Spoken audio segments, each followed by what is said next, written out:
everybody. I am thrilled that you're going to be hanging out with us for the next little bit. I've got a guest on tonight. Her name will be Tara Spackman, and she's from Australia, and she's a psychic. We've done quite a few live streams before. So if you don't know where you're at, you are on the Narcissism Expert interview series that we're going to do.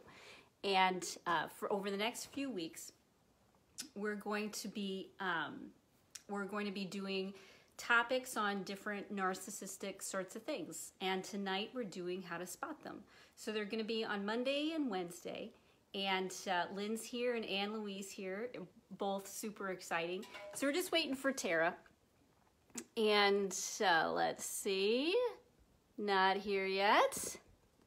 However, dun dun dun, Tara should be here momentarily. So if you're here, you're probably interested in narcissism. And it's become a really big topic as our world has gotten more stressed out, as more people are allowing those deeper parts of themselves to come forth and really be super selfish. And I'm noticing being in the healing field that fewer and fewer people are able to manage or think about the people around them. Hey, Anne Louise, I'm glad that you're on live with us tonight. So we're just going to be low-key with it for a little bit until Tara gets here. And so hopefully she'll pop up soon, which would be fun. So I've been seeing a lot more narcissism, as I said, in my practice, and I've been doing this for about 12 years. And I see a psychologist every week, too. Hey, Lisa, and she's noticing the same sorts of things, which is with the crazy technology that we've got, hey, Jody, and the overstimulation that more and more people don't have very good relationship skills.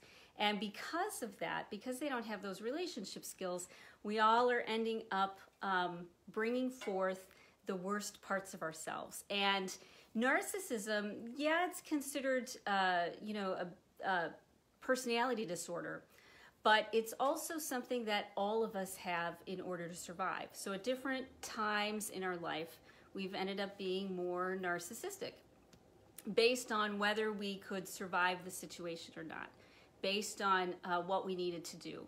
And one of my favorite phrases is victims tend to be the biggest victimizers. And so a lot of people who exhibit narcissistic or self-absorbed sorts of behaviors, they tend to have some sort of abuse or some sort of trauma in their past, which really skewed them and their ability to have good relationships. Now, as time goes by, if they continue with this pattern of thinking, then it becomes hardwired into their brain. But if you didn't know it, our brains keep growing until 28 years old. So if you've got a narcissist in your life that's younger than 28, maybe it's a younger friend, maybe it's one of your kids, maybe it's a romantic partner. If they're under 28, then their brains are still growing. And so there's still a lot of time to make change. Now, on the other hand, change also happens on the other end of the spectrum. When people get older, life kind of beats them up a little bit. And when life beats you up, you start to gain some life lessons. You start to figure things out. And that's what happened with my dad. What happened was, he had been so self-absorbed for so long that he didn't,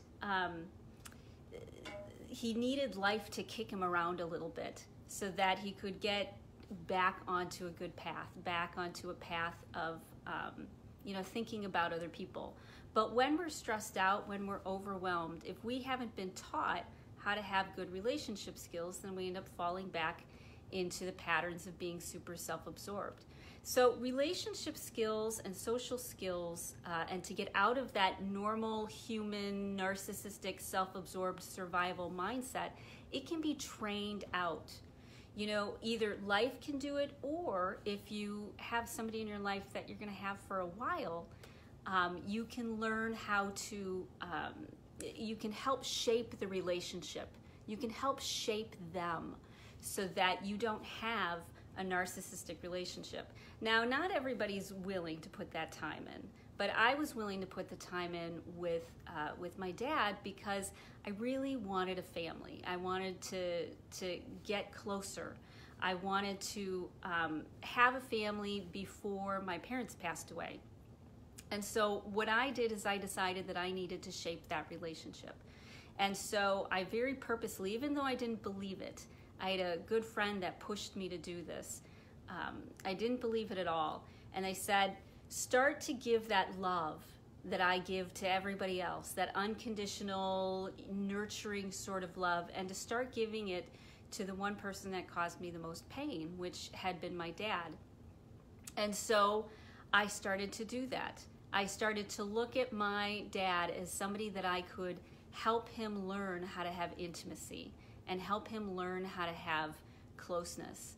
Now, when you decide to, let's say, take somebody on in your life and keep them around for a while, when you decide to do that, you have to kind of be in for the long haul.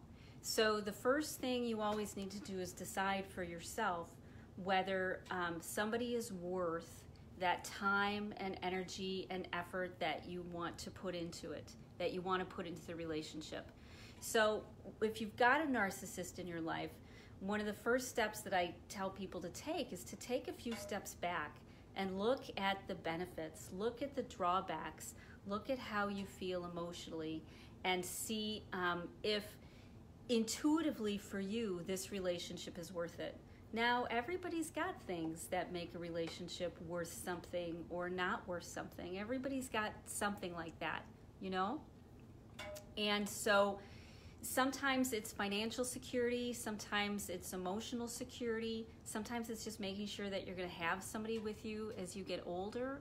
You know, you get to decide for yourself first and foremost whether somebody is worth having in your life or not, whether somebody is worth going the extra mile in order to make the relationship better. Because I can pretty much tell you, most everybody has the ability to change, because life is always causing us to change. It's forcing us to change. Our hormones change, our situation changes, we get fired, we get hired, new people come into our lives. So a lot of people look at change as people don't change. That's the mindset that a lot of people have. That people don't change, we're stuck, this is the way that they are. Now, the rule of thumb I like to use is, you know, if you believe somebody can't change, then of course there's no chance, there isn't a snowball's chance in hell that they're going to be able to change.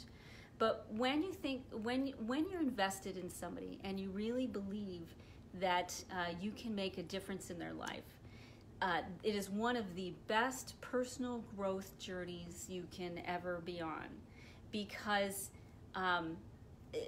it forces you to become a more whole, more closer to God, let's say, to reclaim parts and pieces of yourself that you didn't even know you had, or maybe you lost a long time ago.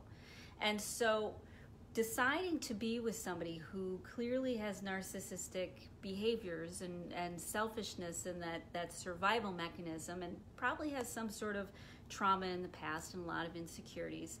If you take that step back and you say, you know what, my intuition is saying you are worth my time. If you decide to do that, and you decide somebody's worth your time, then you dig your feet in and you start learning yourself about really good relationship skills, about really good social skills. Now, counterintuitively, a lot of people think that a good relationship means that you give everything to everybody else. And in reality, a good relationship is where you have that back and forth and that balance. It looks like Tara's here. And so, dun, dun, dun, dun. Let's get Tara on. And we can have a great conversation. You don't have to just listen to my backstory. I'm super excited, so she should be on any second. Thanks for being patient, guys. I appreciate it. So when you decide that somebody is worth it, even though they're clearly a pain in the butt, then you dig your feet in and you start growing yourself. And it is one of the craziest rides you can be on, and one, for me, the most powerful personal growth that you can have, because it forces you through good things and bad things to really learn how to develop intimacy with another human being, to learn how to have compassion for yourself and compassion for somebody else, to see a bigger picture. It really causes you to start becoming the person that you always wanted to be.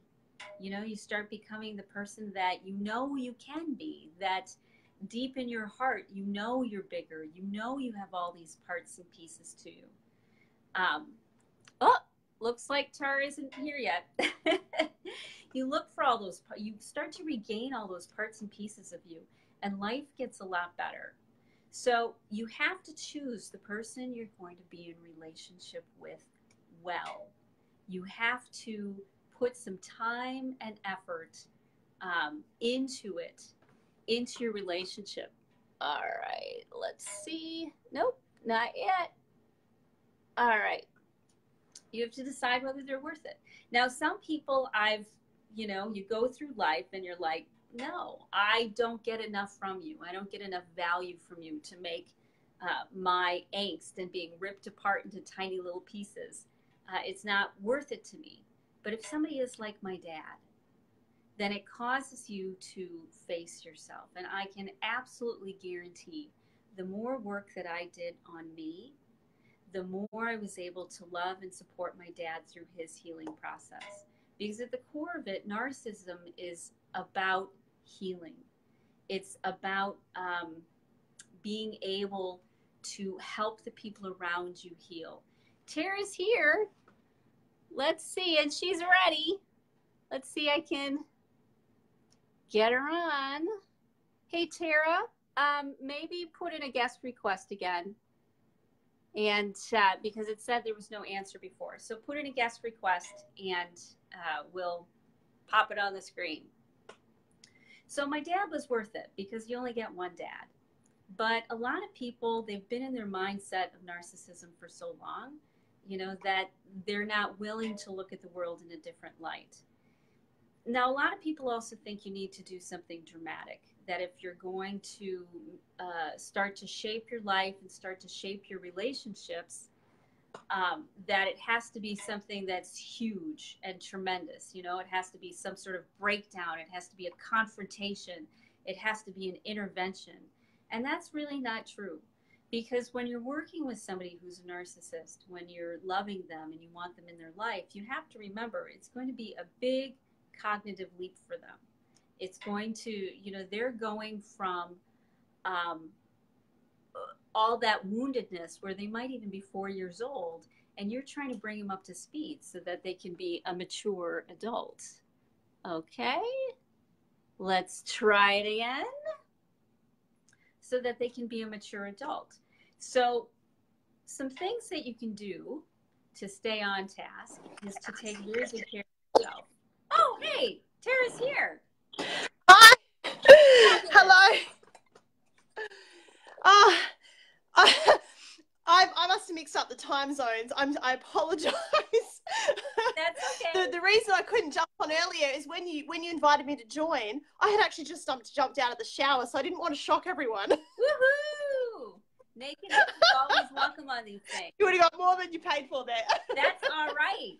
That's all right. It pays the bills. Which Thank you for having me.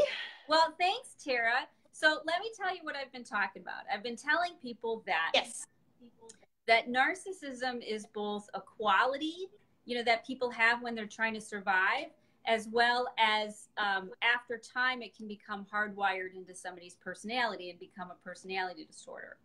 And so, True. And I was telling them how the brain continues to evolve, continues to grow until it's 28 years old, which is super exciting. Yeah. Because it means that if you've got someone who has narcissistic tendencies in their personality, that you still have a nice chance before they're 28 to try to put them in the right path. I've got one wonderful woman I work with, and I've got a niece who's really struggling, you know, who's in a dysfunctional family situation and not a lot of support. And I'm like, okay, she's 22.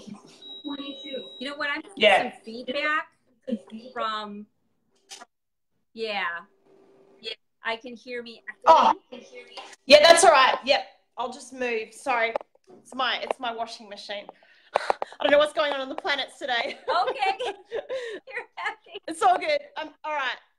Okay. Keep going. Okay, good. We're set. Yeah. Okay. How, before age 28, you still have a chance to shape people's brains, before things get too hardwired in. So a lot of people get stuck thinking that there's no intervention, that there's nothing you can do. Yeah. If somebody exhibits narcissistic behavior, then it means that they're stuck that way for the rest of their life. And in reality, that's not true, because people are always changing and shifting based on, I'm hearing me through the phone. Like I hear me talk, and then I hear the echo of me talk. Yeah, that's fine, darling. Let me just get my headphones. Okay. Thanks everybody for being so patient. A little nudge getting this set up.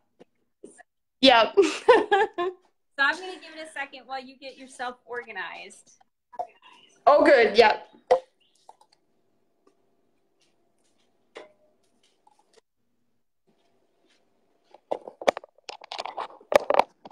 Okay. We should be good now. All right. Perfect. Is that better? Much better, I think. Yes. Great. That's perfect. We are set. We're good to go. But let's just start over again then. Hi, Tara. Oh, good. I'm glad you're on. I'm glad you made it. I'm glad. Hi. Welcome to the grounded version of me. Welcome to the grounded version. So we're doing a series on narcissism, and I'm going to be talking to different experts for the next 3 weeks, and Tara's one of them, who have had narcissists in their life, or they've had jobs where coworkers with narcissism or romantic partners with narcissism, and they're all also healers. And Tara's a psychic, which is really fun because it's opposite of what I do, and we've got similar backgrounds. And so looking at narcissism from all these different directions. And tonight's topic is based on how to spot a narcissist so that you can avoid them, and how to avoid them in the first place. So one of the biggest problems that I've seen many women have who were raised to be nice women is that they end up in these relationships with people who are more narcissistic.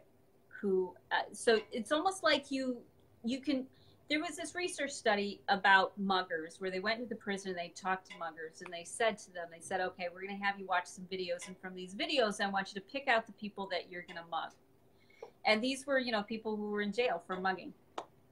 And to a person, everyone who saw the video said that person, and that person, the same people, every single video, because they were looking for certain qualities of who would make a good victim.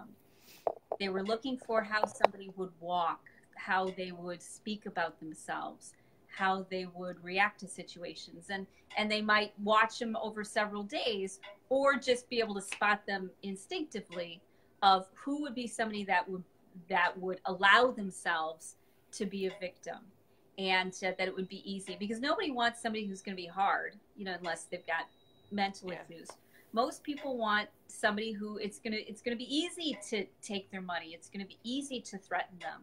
And so I found, at least in my life, that I tended to attract more narcissists, because I looked at everybody that came into my life as if they were me, as if they were the little wounded me. And because of that, through my point of view, when I would look at them, I would treat them how I had wanted to be treated when I was like 4 or 5 years old. And the thing is that everybody's different. And so a narcissist who's looking to take advantage of me because they're scared and insecure would, I would look at them and I'd be like, oh, you poor dear. I can help you. I can love you. I can make you better. I can make your life better. let me embrace you, and no, it's okay, because I know you're angry and you need to get these feelings out, and that's all right, because I'm strong and I'm resilient and I can handle this. Yeah. And I looked at everybody and gave them what I wanted when I was little. And so because of that, narcissists could spot me. And here's the interesting thing. That attitude were beliefs and thoughts that were passed down generation to generation to generation. And I wasn't the only one that was victimized in my family. Yeah. You know, there were, as we go back all the women on one side of my family were victimized in a similar way, because we had these beliefs and we had these patterns that were passed down of how to behave, who to be, what a good woman looked like, what a good man looked like, you know, and how to be nice and how to treat people. And what that did for us is it put a big target on our back that said, you know what, you can victimize me. It will be fine. I'll be okay with it. Don't worry about it. I'm strong. And I won't tell anybody either. I'll keep it to myself, because I know that you're really struggling. I know you're really in a hard place. And that's what happened to me when I was younger, because I was still trying to give myself those things. And so here are these women over there in the corner not having problems with narcissists at all.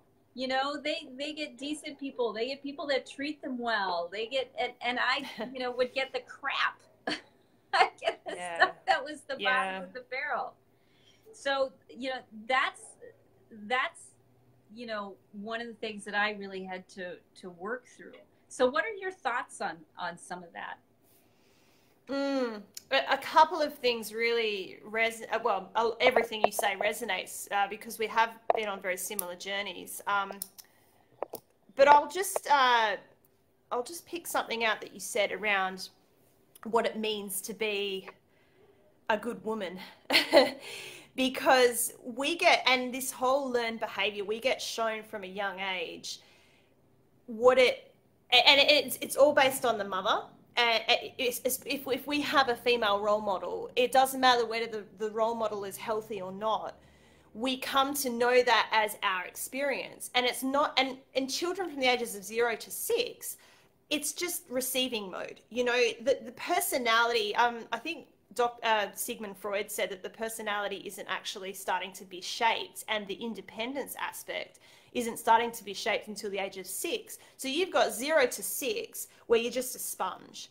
And so we're at the ages, I would say probably where, in my personal experience, where I started to use my voice, and I got met with sometimes a challenge. I was challenged because I was raising my voice.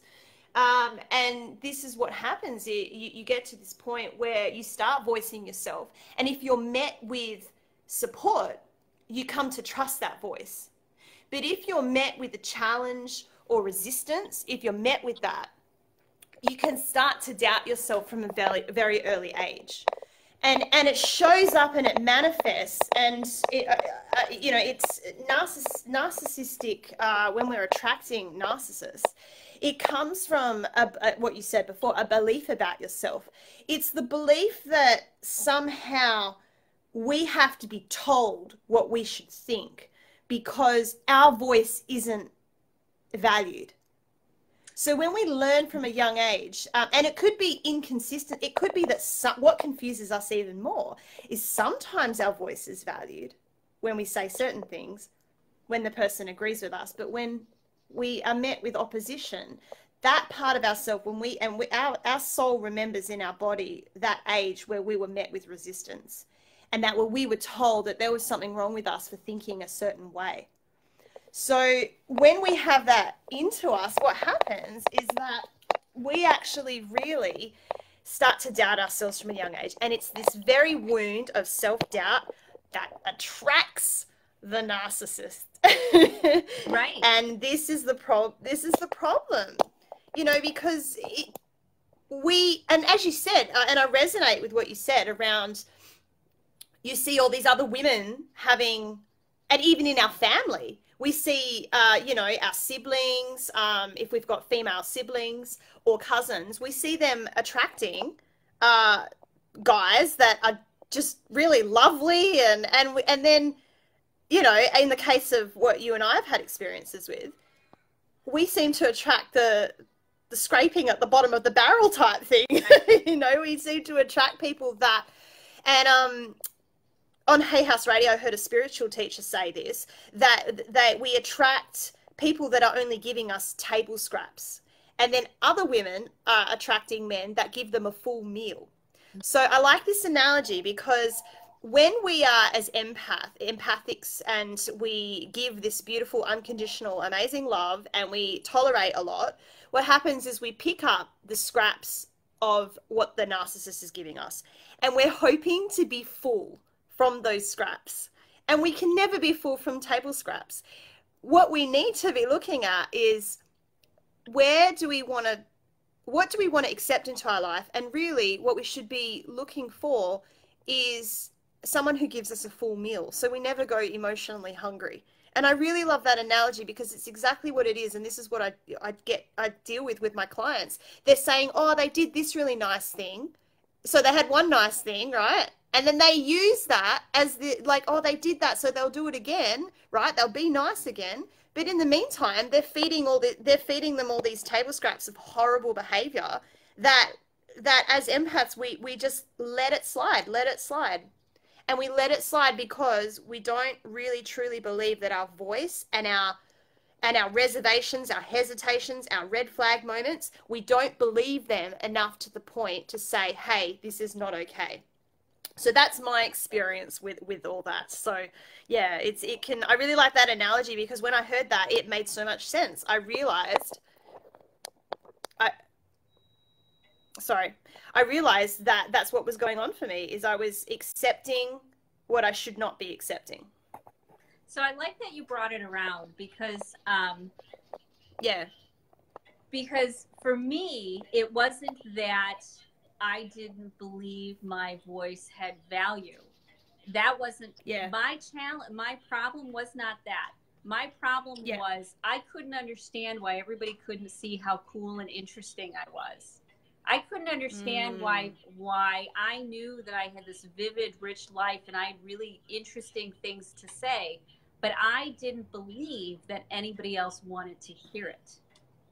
And that was my stumbling block, is the experience, not that, you know, because a lot of people, when they talk about narcissism, you know, you almost feel like the person who's accepting bad behavior is someone clearly who, you know, is insecure and you know, and I never felt that way.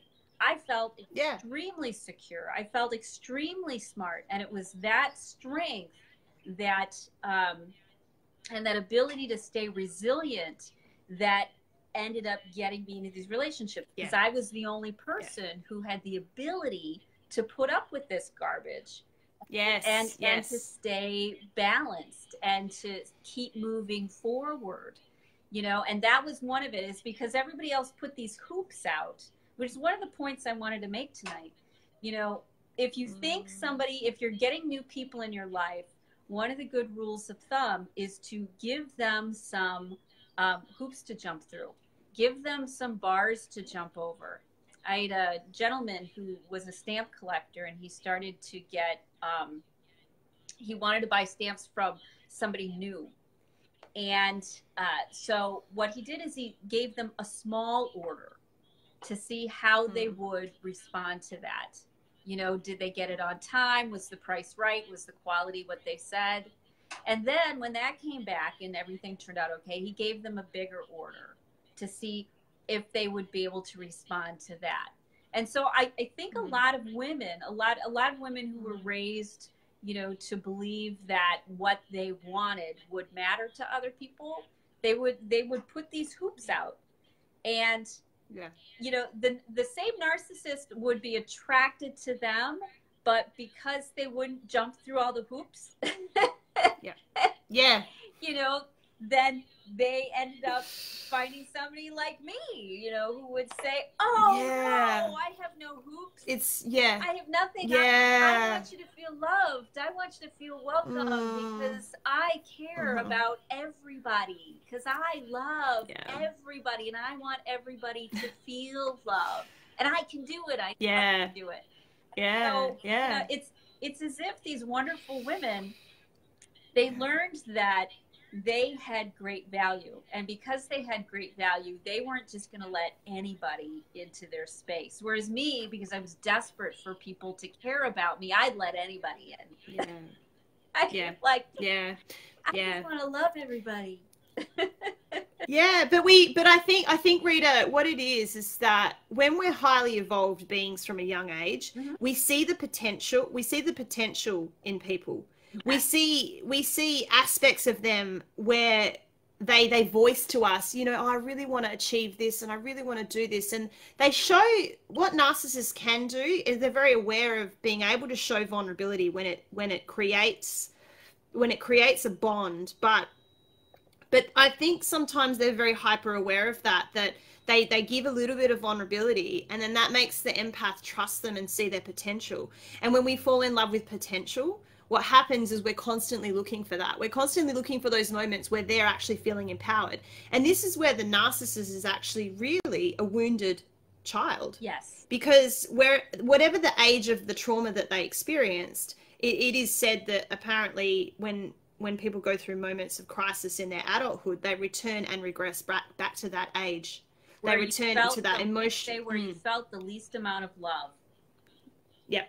It gets triggered and you get flashbacks, and the brain is like a detective. It looks for evidence to support the belief. And if your belief is, and it can be deeply in the subconscious, we may, and you raise a good point about confident, you know, I mean, you and I are confident women. We're not women that, we're not, and I'm the same as you. I relate to what you said around the feeling secure.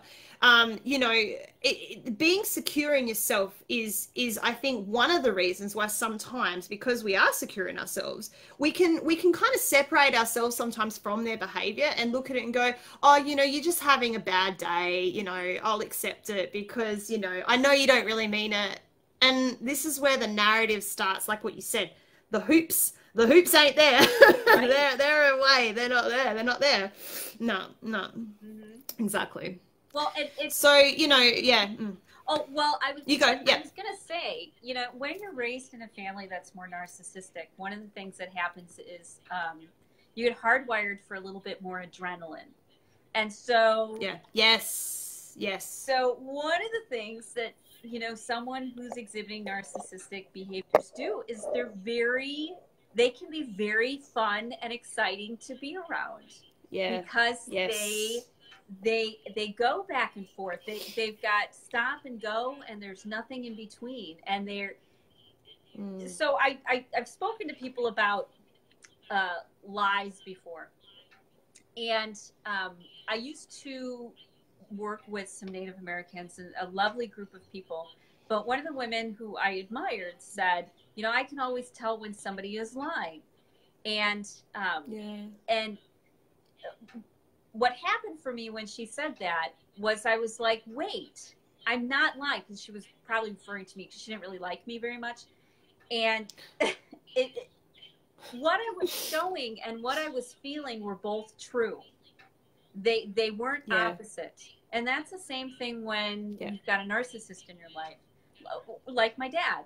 My dad was the most loving, considerate, kind man I've ever met. He was also the angriest and the most wounded and the most self-absorbed, you know, and so there were the two ends of the spectrum, and one doesn't negate the other. My dad didn't suddenly become somebody that, you know, that was shallow and he didn't just become, he would be triggered into one or the other. And when he could feel safe and when he could feel loved, then he was able to evolve and grow.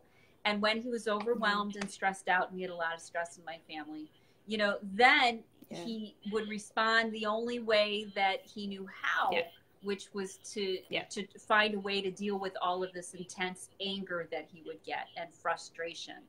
And so exactly. I fell in love with the part of my dad that was so intimate and so loving and so intuitive and empathic. And that's what I fell in love with. And that's what I wanted then in people that I met when I got older. You know, I was like, I know this exists and I want this. Oh, you've got it. But it comes with all of this other stuff. Now, how do we work our way through this? And that's the beauty of the narcissist, is because they do have that empathic ability that they can tune into people and know exactly what will push their buttons and move them in a certain direction.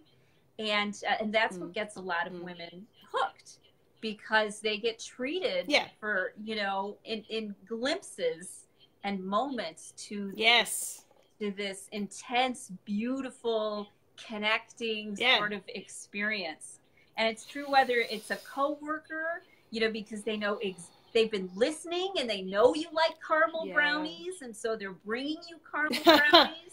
You know, they know things up, and they can treat you in the most amazing way. And so, I had a very weird dynamic of, oh, you can have this deep intimacy, but it also comes with, you know, with mental and emotional instability. So I got used to that. So the neuro, I got used to it. And you know, that's the thing.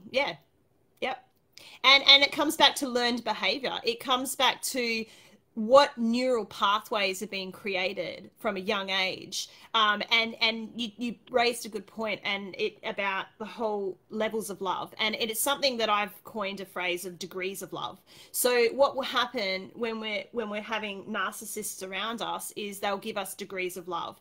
And as a child, you learn when or what, like, so you'll start to associate certain behaviors. So if you do something, for example, accidentally breaking a glass, right? A learned behavior, because all you've ever known is the parent to just blow up, right? So it's like if a family member blows up at you and gets angry, then you learn, oh, I can't do that, right? So then automatically there's a level of, and then you know that if you do something else, like if you clean up, wash the dishes, you'll get a positive response, right? And you learn. Like, children are masters at knowing what to do, when to do it, because their whole existence and the levels of love that they get. And children want to, you know, children want to please their parents. Like, it's that is so naturally biologically hardwired into us, where we want to have the pleasant part come out. Now, you know, I think also it's that as adults, it's this thing called spiral dynamic healing, where we start to have flashbacks and look at things from an adult perspective, and particularly if we're on the process of healing. So we can look at that and go, you know what, I forgive that as well. Like, because I think when we get trapped in this blame cycle growing up, you know, and I know this was true for me, I feel like I blamed a lot of other people as well for things. And, you know, that's a coping mechanism and that's fine. But I think the next journey and part of it is to actually not to blame others, and also not to blame ourselves for actually reacting the way that we did. You know, so it's this letting go of the blaming and the shaming, which I think is the next part of healing. But before the blame and the shame, we first have to identify what's going on and then accept that that did occur. You know, so there's a lot of stages in the process of healing family dynamics that it can be so complex, because we're always around those family members. And so we have to really start to, and I say this to my clients, especially when they're going through really hard family dynamics, there has to be a point of forgiveness where you breathe love and light back into, if you're sitting there at the family table and all your old triggers come up and you start feeling like your past child self, as the adult, to move to the point of healing, it's about actually saying, I'm going to breathe love and light into that. And you're doing it, for one instance, probably to not keep creating the same cycle, but in the other instance, you're doing it for an act of forgiveness. It's not to say that we excuse. I don't believe forgiveness is about excusing bad behavior, because we have to and in relationships, in, you know, love relationships as well, we have to get to this point where it's like, you have to know what your boundaries are and what you're willing to tolerate or not. And you have to trust that your voice is there, that you can use that voice whenever you know you can use it, you use it. So, you know, it's so complex, all of this stuff, you know, it's hugely intermingled with experience, you know, and and I think the empowering part of it is that we have control. We do have control over how we can respond to anything. So, but getting to that point can be really challenging. So, you know, it really can. One of the things that that, you know, before you came on, I was talking about how people have to decide for themselves whether they want, you know, whether they want the task of being in a relationship with someone who's, you know, narcissistic, or whether they want to walk away, you know, and that if you choose to stay, like I chose to stay with my dad, that there's a lot that can be done. Yeah. Now, the reason I started on the healing path with my dad was because I had a close friend that said, you know, one of these days your parents are going to be dead. And they had had a lot of death in their life already. And they said, you are going to regret the fact that you didn't do everything possible to have the family that you wanted to have. Yes. To create that for yourself. And so, you know, at first I was like, yeah, okay, but this will never going to work. And so their suggestion was, the next holiday that everybody comes over, think about one thing that you can give your dad that will make him feel so loved and so valuable and so special, you know. And the thing I would argue with was, but he's a jerk. He doesn't deserve this. He doesn't deserve, you know, me bending over backwards. He's not even participating in anything. He's not being a part of anything. He just sits there like a lump, and, you know, and isn't a part of the family. And so why should I do anything for him? He needs to step up and do this first. And my friend said, you know what? Just give it a try.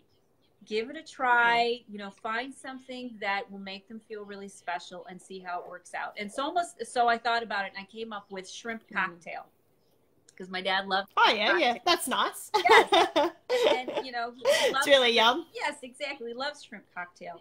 So he showed up, and there was the sneaky part of me that was like, well, he's the only one that really likes shrimp cocktail, and he's so picky about what he wants with everything. Fine, I'll go overboard. I'll, you know, I'll put it in a beautiful bowl. I'll have everything amazing and perfect. How do you like me now? Do you see how wonderful I am? What a big jerk you are. You know, that was my attitude. You know, when I did this shrimp cocktail, you know, of screw you, here's your shrimp cocktail. Hope you like it. I mean, take it. That was my energy. That was where I was. Oh, it's funny. But I did it anyways, because I've always found that sometimes, even when you do something with the wrong, and if you do the right action, even if you do it with the wrong intent, it can work out really well. You know, that's really true. And that's so really true. I did the right action. You know, I made it special. I gave him the shrimp cocktail, and lo and behold, we had a lovely holiday. And I said, well, that's interesting. You know, sure, I have to go out of my way in order to build a relationship. And all it took is a shrimp cocktail for you to relax and enjoy yourself and hang out with everybody. You know, I was so annoyed. I had to get through the annoyance factor, you know, of the true. So then the next holiday comes, we host again, and I say, okay, I'll get another shrimp cocktail. We'll see how this works. Hope it works out fine. You know, and I did it again, and this, you know, and I made it up, and I got the, you know, the exact right cocktail sauce, like 3 or 4 to choose from. I was once again over the top, like, here you are. Hope you like the shrimp cocktail. And so I did it again, and once again, I got a really positive response. It turned out great. One of the best holidays ever, and that started the path of looking at the narcissists that I had in my life. First of all, deciding whether they were worth my time or not, and clearly my dad was, because he was the only one that I had. and saying, what do I need to do to heal this relationship? And it doesn't all have to be fluffy bunny stuff. You know, it doesn't all have to be, you know, oh, you're wonderful. I'm so glad you're here. You're so special. And I mean, it didn't have to be that. Some of it was, you know, getting mad and walking out, you know, and standing up for those things and teaching the people in my life, especially the people who were more self-absorbed, more focused on their own thoughts and feelings and not aware of anybody else but themselves, to help teach them, hey, you need to be aware. Here's the shrimp cocktail. I can take it away at any moment. So you better. That's right, because it's that good. Because it's that good. It's that good. So you better shut your trap and enjoy yourself. Oh, and so true. So it had to be that back and forth. I had to take the relationship, the narcissistic relationship that I had, and say, all right, I'm in it for the long haul. Where did this come from? What can I do about it? And what versions of love, tough love, easy love, you know, and use all the different versions of love to teach my dad how to have good, loving, intimate relationships with his daughters and with my mom. And lo and behold, weird enough, my dad then started to read romance novels online so that he could learn about relationship skills. And so I totally joke about, like, you're just reading it, you know, for the sex, which is, you know, of course, what, a lot? One of the factors.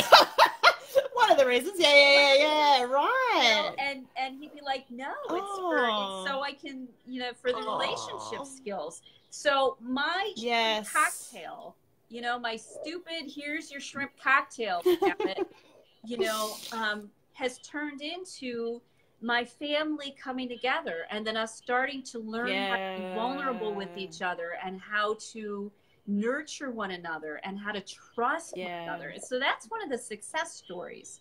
So I mean, if somebody's worth it to you, if you get so much benefit from them being in your life, so much value, this is how it can turn out if you're willing to walk through the trenches for it. You know, if you're willing to love yourself, if you're willing to love yourself, if you're willing to, you know, to be vulnerable and to take those steps. When you get a narcissist to be more of that kind, loving, empathic, nurturing of themselves, and when that becomes their new personality, the thing that they focus on, oh, it's so worth it. It is so worth it. And that's the potential that I think a lot of empaths see. You know, they see the potential that I know you can do this because you've done it a couple times.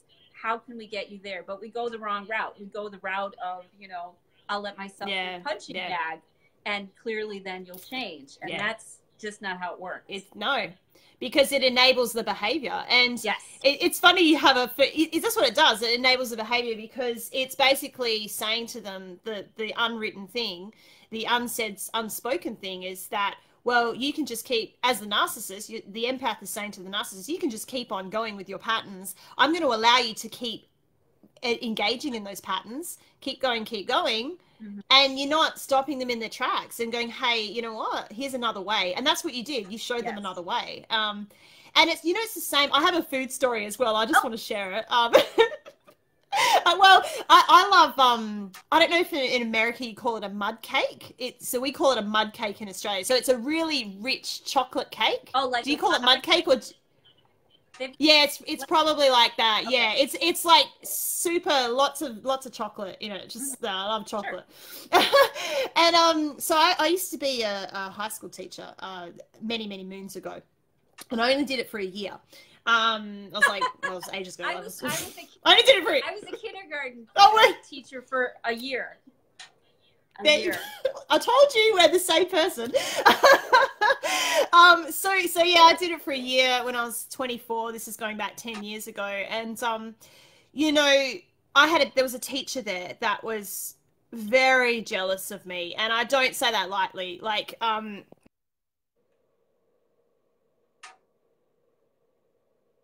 he was telling other people that I couldn't teach, that I was hopeless with my children. Just lies. She was fabricating lies because I think there was an intimidation factor there. We were all in the same English office because I was an English teacher.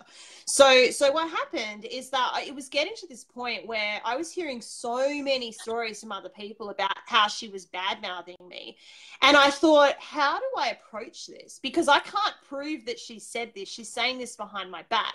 And so initially what I was doing, and it's same in family dynamics, I was actually just avoiding her altogether. I wasn't giving her any contact. I was like, no, I'm not even going to, I was so fuming in my mind. I was at the other end of the office. So I was like, I am not going to engage with her. I'm not even going to say hi.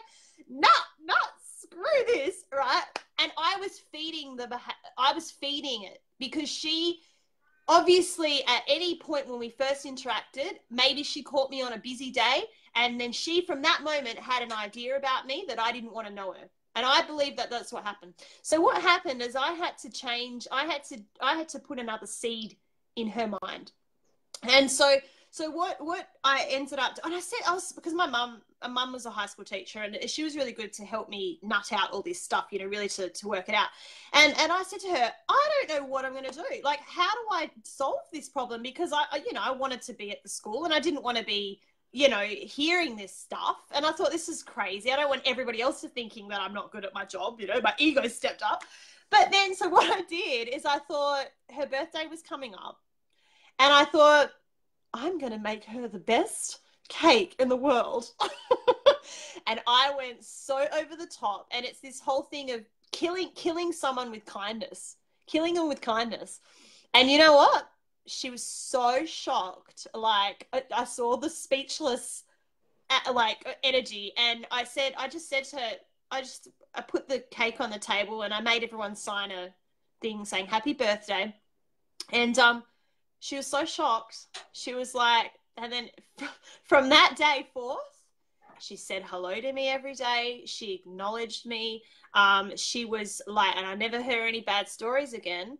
And I think what it was is it taught me that, we're walking energy. We walk around, and sometimes we don't even know that our behavior, in that choice of one day where I maybe didn't say hi to her, I was fueling a wound in her. And so that was creating her to be triggered. And then she was like, well, stuff Tara, I'm going to just say negative stuff forever about her.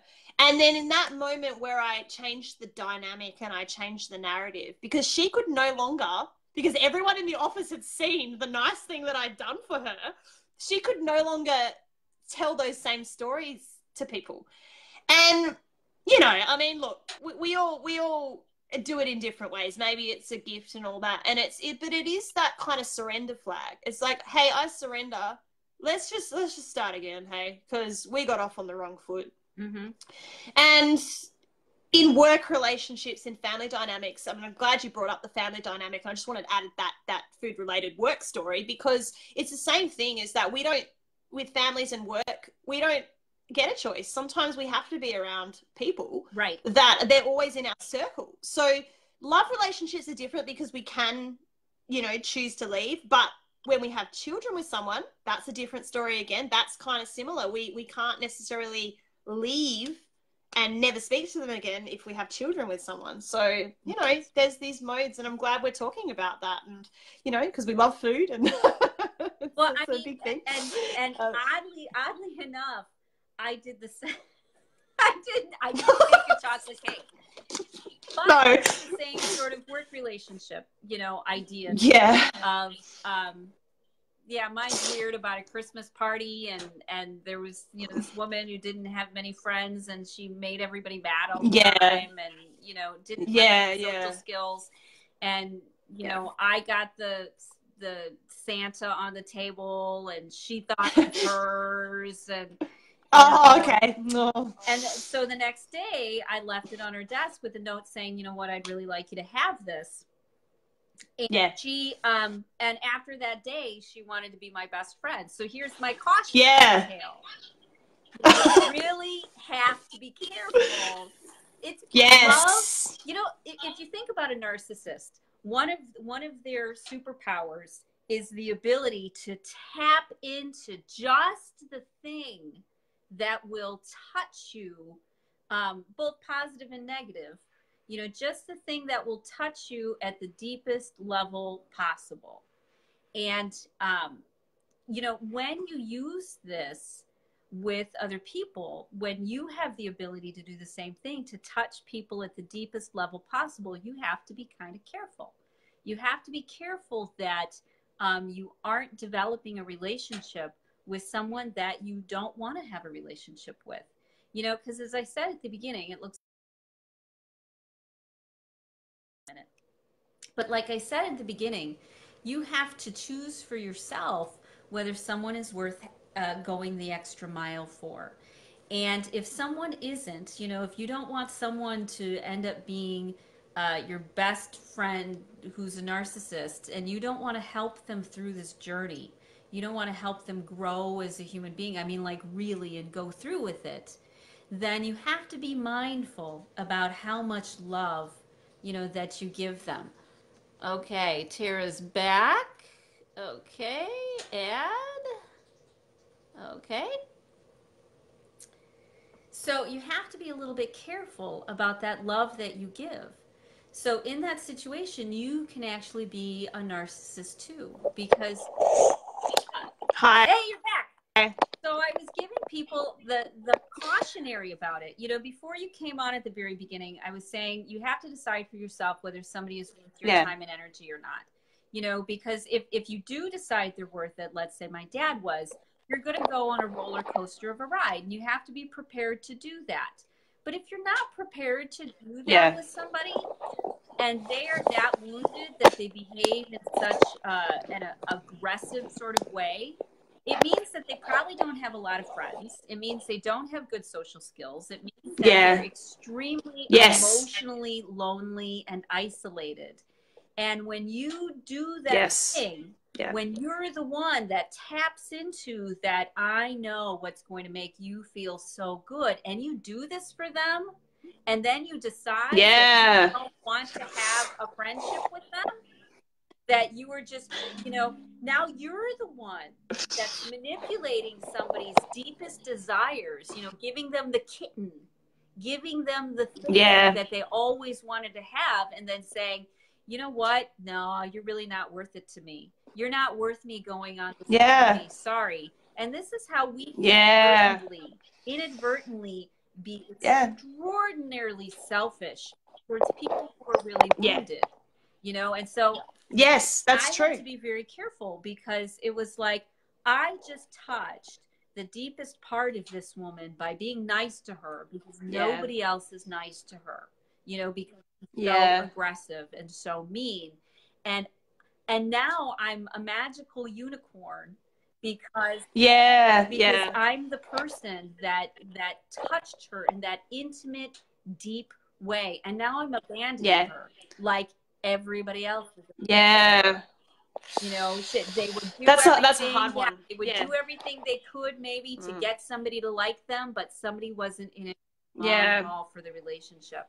So, you know, as much as I've done, you know, conversing and dealing with narcissists, because they can be highly entertaining when you have good boundaries. Then they're very fun. You have to be careful, because there's a lot of woundedness underneath there, and you don't want to do to them what they do to other people. Okay, you back on? Okay. So what do you think about that? It kind of reminds me of it makes me think of the word intention. And sometimes, like in the case of what we did with those people, that was about survival. But you're right, it's a good point, because when we open the door, we have to be genuine in ourselves. It can't come from just a place of needing to survive. It has to come from a genuine place of wanting to connect and actually understanding and seeing them and validating their existence and hearing their pain. And that's what it is that when we reach out to people and we're giving them if we reach out to people who are wounded and we're giving them that attention, right, they have a choice. They can either change their patterns and actually start to engage on a mutual level of equal energetic exchange and mutual respect, or they can enter into the push-pull dynamic, and then they can either over-attach, so becoming really codependent, and then they do that, and then they can go into their detached mode of just avoiding altogether when it gets too intimate or too hard. So yes, we can start the connection by, you know, saying, hey, this is what a relationship looks like. This is what a healthy relationship looks like. But then it is up to the other person to say, am I going to change my behavior into a healthy pattern of behavior, or am I going to just keep allowing my wounds to stay in the driver's seat? And if there's any slight hint of a challenge from the other person, I'm just going to retreat into my shell, you know. And it's this again, it's balancing the learned behavior from learning new behavior that's actually healthy and going to start to unpack and heal those wounds. So it can really be down to intention and choice, you know, really. And where do we focus our attention? But, you know, that's the thing, is that I think we have to not be so hard on ourselves too, because, you know, any form of surrendering the white flag and peacekeeping, you know, that's always going to start the healing process. Even if the narcissist chooses to still engage in their toxic behavior, they're always going to remember that one time when that person made that shrimp cocktail, or that one time where that person made that lava cake, I think it is, or chocolate cake, mud cake, you know. They're always going to remember that there was that one bit of kindness that someone showed, and really that might in future show them a little nice piece of humanity, that there are people. It does. And it may be the difference between, I mean, look, there's been many cases of, I mean, we hear that, what was that 11-year-old girl in, I think it was at the Golden Gate Bridge. Is the Golden Gate Bridge in San Francisco? It is. Yeah, I think, oh, I got it right. Yeah. And she was putting notes on the bridge. Yeah. Like it was I think she put, you're worth it. You're worth living, or, you know, you're beautiful, or you are loved. Don't forget that you have a light, and all these different things. And apparently she saved a lot of people from jumping because of that one thing. That's what people, I think really everybody does crave kindness in their life. It's just that some people don't know how to receive it because they put the wall up first, because it's a learned behavior from if they've had a traumatic childhood. And it goes into, there was a child development psychologist called Erik Erikson, and he spoke about, trust versus mistrust. And if we've had consistent nurturing parents, we're going to trust people because we trust our parents. If we've got parents that are only sometimes giving us love and sometimes not, we're going to have a mix of trust and mistrust. Or you've got the other extreme where, you know, people have parents who are never there, and that's mistrust completely. And this is what, if we don't, you know, it's almost like crossing the finishing line, or crossing the next stage in the obstacle course. If we don't jump over that, we're always going to be stuck at that blockage point of not trusting. And trust is something, I think that's a deep core wounding in a lot of people, that we don't necessarily even realize how much we don't trust people until someone is inviting us to trust them. And then we check into ourselves and we go, am I actually just putting up a version of myself, like a barrier, or am I actually putting up a level of trust? Am I actually like letting go of things and actually trusting? It's a huge one. And it's one that sometimes we trust certain people and not others. And that's a survival mechanism too. And that's okay too. But I've known, I realize now in my mid-30s is that I actually sometimes have had to check myself, because I don't tend to let a lot of new people in. And I don't know if that's survival or if it's fear. You know, and having recently let some new people in, it's actually been great. because I've learned to trust that I am actually attracting the right people in my life. But there was still that old core wounding of what if I can't trust them? What if they do what all these other people did? But I had to really hold myself and go, no, it's fine. Like, you know, trust yourself. Trust yourself that you can trust them. Well, and yeah, trust yourself that you can trust them, and trust yourself that if something comes up, you're going to handle it in an appropriate way. You know, one of the reasons I would attract narcissists into my life was because I wanted to give so much love to everybody, but I had no boundaries around that. And so I would be like this beautiful, bright light, and it would attract it would attract the good people and it would attract the bad people. But because I didn't have that discernment for myself, I didn't say, this is the experience I want to have, and this is how I'm going to handle it when these happen. I was a newbie. I had no idea what it was like to even, you know, get people to the point where I let myself trust them. I had to have enough experience of, how am I going to handle it when I feel this? How am I going to handle it when I feel that? And that trust in myself is what's allowed me to be open to people, because now I know if a narcissist comes into my life, I know exactly how I'm going to handle it. And it's not going to be, you know, it's not going to be, I'm sorry, you're a narcissist, I'm not going to speak with you, you need to go over there. I actually had a client once where her therapist told her she needed to cut her mother out of her life. And yes, her mother had some issues, but she's like, that ship has sailed. My mom's like 92 and there's nobody to take care of her. And the way that it is, you know, I'm not cutting my mother out of her life. That's it's ridiculous. But the rule of thumb that's out there, that's on Facebook and on all the narcissist groups is, you know, a narcissist is out to get you. And you need to cut it off as fast as possible and run away. And you know, a lot of women don't have that luxury, or they don't want to do it that way. And so the difference is and it's exactly. No, go ahead.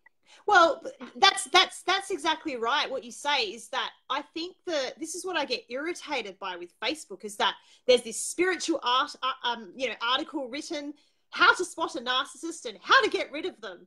And I just think to myself, what about if the narcissist is someone that you can't get rid of? Right. Because you have, like, you know, like that's so illogical. What if your child is a narcissist or your parent? Like, do you know what I mean? And so it's like, it's so illogical, and it just shows that the person writing the article is in that mode of mistrust. Yes.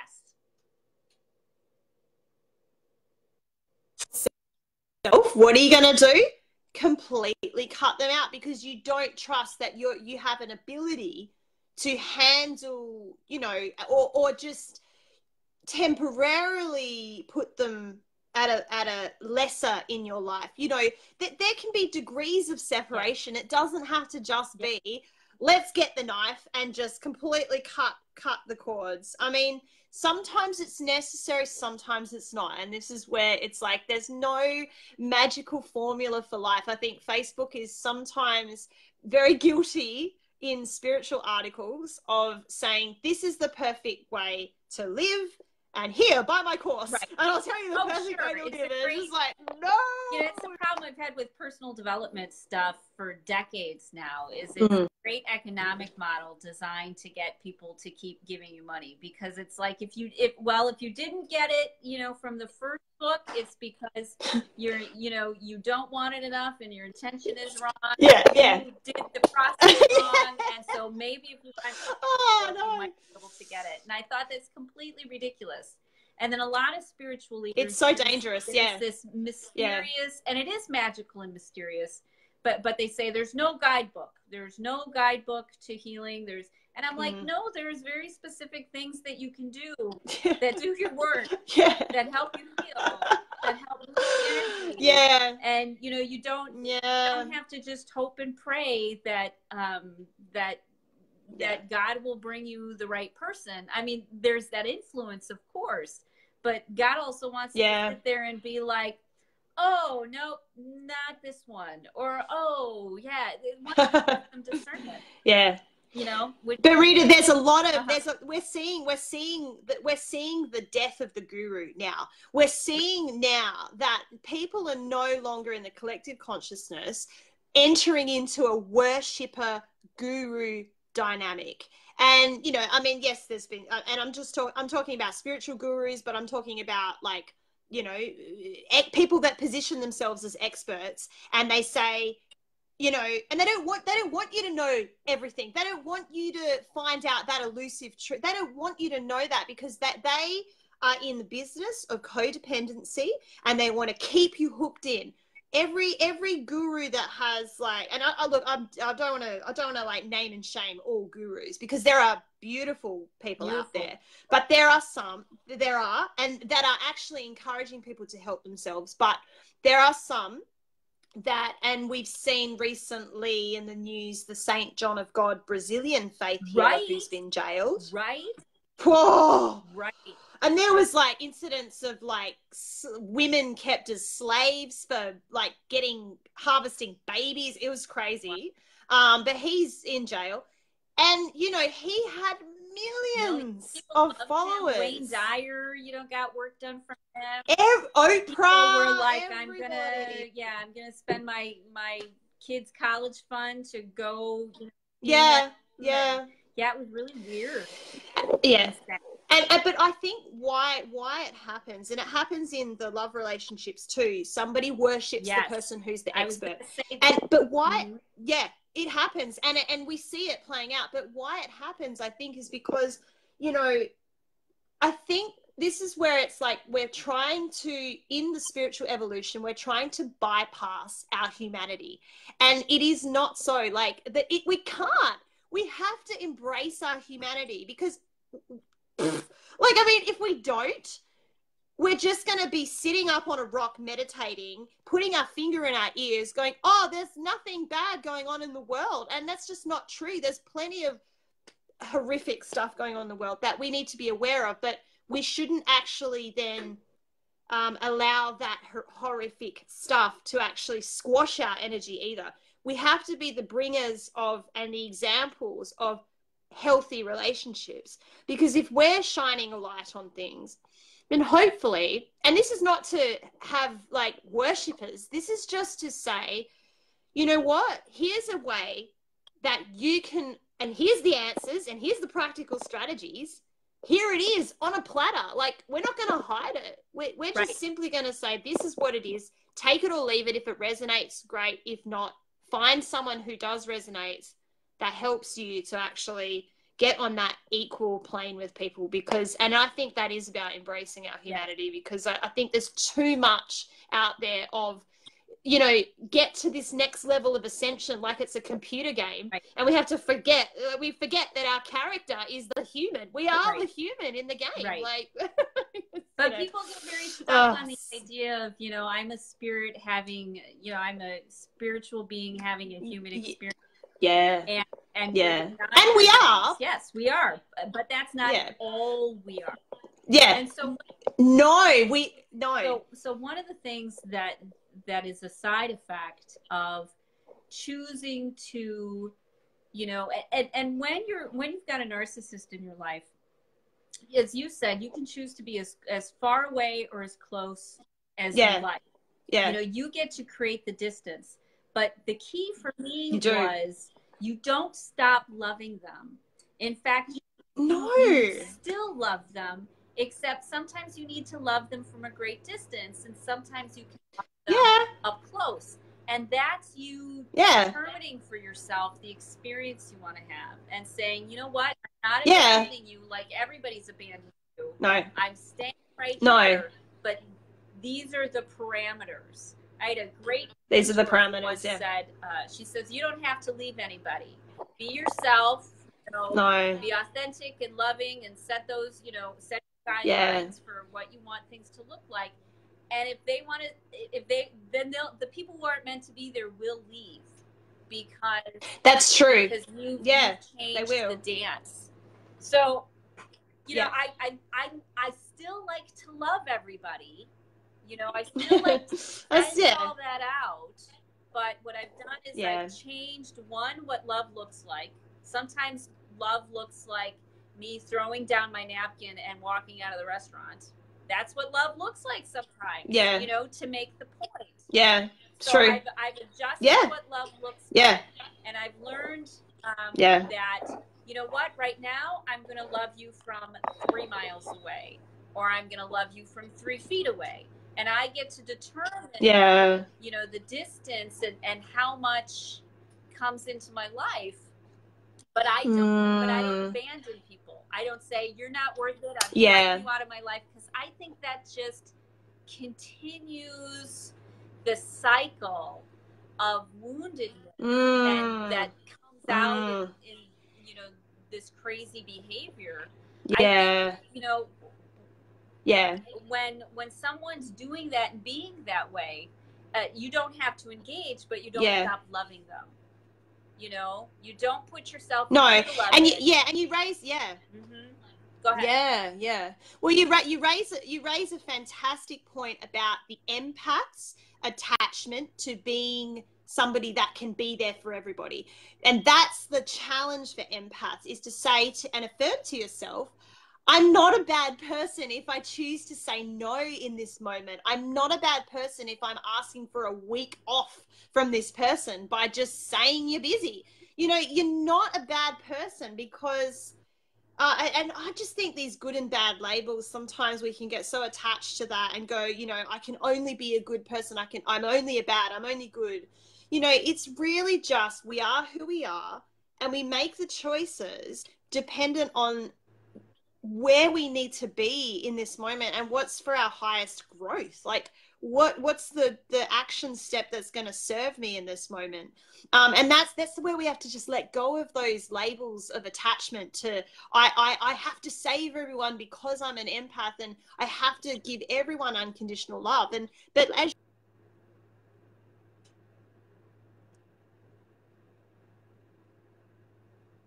napkin down and walking out and teaching them it's not okay to say what they just said. Yes. That helps them. Yes. Because I mean, it helps them. They go, oh, I'm not going to get that kind of good response if I say awful things all the time. Oh, okay, maybe I should check my behavior. And that's the deepest, to me, that's the deepest form of love. Yeah. You help someone learn the skills and change the mindsets that keep them from having the love that they really want. You know, yeah, and so exactly. I can, you know, use experiences. I used to always say that, you know, and take it with a grain of salt. I'd be like, you know what, if I have to have my annual gynecological exam, I want a friend to do it. I don't want some weird stranger to do it. And for me, it was the same way in relationships. If you know, if you're going to have to be hurt in, you know, if you other person is going to have to be hurt in order to get the lesson, wouldn't you rather it was me? You know, somebody who's loving and kind, and wants your best interests and in it for you. Yeah, of course. And so I've been able to take boundaries and look at it as in, it is the highest form of love I can give another person. To help them develop. You know, and I used to always say I was the lucky one in all of my narcissistic relationships, because what happened is they would spew, you know, what their deepest needs were. They would be like, you're you know, and they'd throw it, and I had to I'd look at that and absorb that and be like, wow, you know what? I'm not being as sensitive to the people around me. I'm not listening as well as I could listen. I'm not being as present as I want to be present. And yeah, they're melodramatic and cruel about it, but it's made me. You know, my dad and his challenges made me into the happy, loving, peaceful, you know, woman who's got relationships all over the world, you know, of kind people. And I wouldn't have been that way if I hadn't had the, emotionally gone through the meat grinder. Yeah. Time after time after time, Yeah. to self-reflect and say, Yeah. Maybe I should look at this again. Maybe I'm not thinking 2 to 3 steps ahead, because I know when I am stressed out, it's about me. I'm a survivor at my core. I am, I will find a way when I'm feeling like I'm in fight or flight. And so I can take the exact same crazy, blaming, manipulative, cruel. Yeah, everyone can. Exactly the same things as everybody else when I'm in that place. Yeah, but pain is a great motivator. Pain, when we have pain and we're met with resistance, you said that it beautifully. It's fight, flight, or freeze. We've got those 3 responses, but then we survive it and then we thrive, because we become so much richer as people, and deeper and more aware and more compassionate when we start to look at everything that we are and go, okay, did that happen? Why did that happen? Why did that happen? And I always say to people, it's really important not to betray yourself as well in the process of reflection, because if you're saying, oh, that happened because because I wasn't good enough in that moment, it's not that. And I think, the Me Too movement's been very important in this whole raising of the awareness of victim shaming. And we can victim shame ourselves. We can say, oh, that person attacked me because I was vulnerable that day. And I know I kept that story going in my mind for a very long time. Only in the last year, I've started processing trauma from an assault in my early 20s that I didn't even realize occurred until the Me Too movement. And I started to actually realize and reflect and connect the dots. So, this is the thing is, when we victim shame ourselves and say, oh, that person behaved in a narcissistic way and abused me because of what I did, that's important also not to go too far down that rabbit hole. Okay, yes, sometimes people choose to attack because they saw something in us, and maybe it was a vulnerability, but that person still chose to offend. And that's where we have to release ourselves from the guilt and the victim shaming as well. And that was a really important piece of the puzzle. I know when processing my own trauma as well, and we've seen it in the, I won't go into detail, but we've seen it in the Leaving Neverland documentary about how trauma is not processed till much later. And trauma in the moment is not seen as trauma until we move forward and go, hey, from an adult's perspective, maybe that was actually trauma. So, it can be really, really challenging when we're in it, when we're in a narcissistic, empathic dynamic, because we know the person, we love the person, we want the best for the person. And sometimes it is at the expense of ourselves. Sometimes we do choose to hold the space for them when really they're abusing us at the same time. And that's where we really have to start getting into a space of, and I use the analogy of sitting up on the hill and honoring ourselves and enjoying the view. And until people actually make the effort to climb that hill, they can't enjoy the view with us unless they actually, as you said, linking it back to the hoops thing and climbing, they have to understand that we deserve respect. Everybody deserves respect. And if people aren't forthcoming with respect, this is where we've got to teach them, hang on, maybe there's another way, Well, I mean, and it's really quite wonderful to hold people to a higher expectation of behavior. Because if you don't hold them to a higher expectation, then they'll never reach for it. There's no reason for them to reach for it. So when I'm sitting on top of the mountain and I say, you need to climb the mountain in order to enjoy the view with me, there's a chance that they're going to do it. And I can encourage them along the way and be like, you can make it. Oh, that's a rock. Oh, here's your talent. It raises everybody up. And that's part of what they mean when they say, when you raise up one person, you raise up everybody. It kind of pulls everybody up, because now we're that example. And I think Yes. that's why people like Yeah. Mother Teresa and Martin Luther King and Gandhi and Jesus, and you know how those ideas and people raised up the standard of behavior, Yeah. of love and kindness, Yeah. and how we encourage other people to grow. I mean, it's really and yeah, that's right. Yeah, that's right. Because if you think of Gandhi, Mother Teresa, Martin Luther King, they were very connected to humanity. They were sitting there saying to all the powers that be, hey, this is not okay how these people are in poverty, how, you know, people of color are being treated.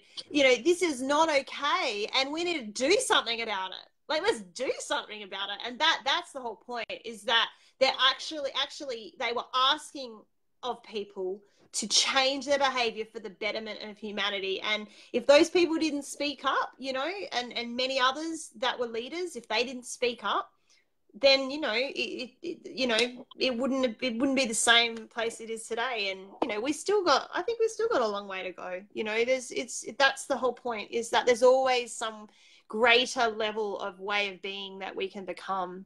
There always is. right, exactly. And so we can't abandon the people, you know, we need to create space. We just need to create space so that we do what we need to do. So it's not about blaming somebody and saying you're a whore. It's not about even reflecting it back, unless you've got a really good reason. Yeah. You know, sometimes that's the True. tool you use. Yeah. You know, and I use it with intention. It's like, you know what, this time I am going to behave in the same way. I had a good friend who worked at a factory. Yeah. And they would fight all the time in the factory, verbal abuse and, you know, all sorts of good drama. There was a bunch of men in a factory. Drama. Yeah. And, you know, who worked together for 30, 40, 50 years or whatever. And there was always this anger. And so one time, my friend allowed themselves to get into this fight, you know, with this guy. And they're screaming, they're spitting on each other. And and I mean, it's loud. Oh, my God. And then he stopped it. And he said, is this the way you want to do this? Is this what you want to do? Yeah. Is this how you want this to unfold? So sometimes, you know, I use it very judiciously. You know, I say to myself, you know what, the next time this happens, an example needs to be made. And so I'm ready to make an example. That's true. And so now it's... That's true. Narcissists don't engage with me too long anymore, because I'm not intimidated by them, and they're required to treat me differently if they want to have a relationship with me. And it's interesting because people treat me differently than they'll treat other people. You know, when they get into with other people, they'll go back into that dance, that victim-victimizer dance. But when they come to me, you know, I'm like, I'm going to love you, and you need to climb these steps if you want to see this through. Yeah. And you know, true. I'm not going to be threatened by you. I'm not going to be intimidated by you. I'm going to, you know, I'm kind of probably scary. I've probably become kind of a scary person, because I'll be like, all right, you know, let's look at this. You were just throwing the mud in order to feel better, but there's this cool thing. I came to this understanding, and it's been a really good anchor point for me. When someone's saying, when they're pointing their finger at me and they're calling me names and they're saying things, you, I recognize that it is a gift they're giving me, because they are showing me in loud, bright colors, in you know, strong language, they're showing me their deepest wounds. And I am fortunate that they feel safe enough to express those most vulnerable parts of themselves to me, you know, so I can love them through it, however I choose to, whether loving like, you know, storming out of the restaurant, or love being spitting on them too. but it's still love. That's true. And that's yeah, and that's really the healing part of the journey. I know that has been for me too, is that when I've loved narcissists and they've left me, I've actually had to say to myself, it's because my energy was authentic and that was inviting them to change their behavior. And the reason they left is because they didn't want to change their behavior because they were too safe in their bubble. Yeah.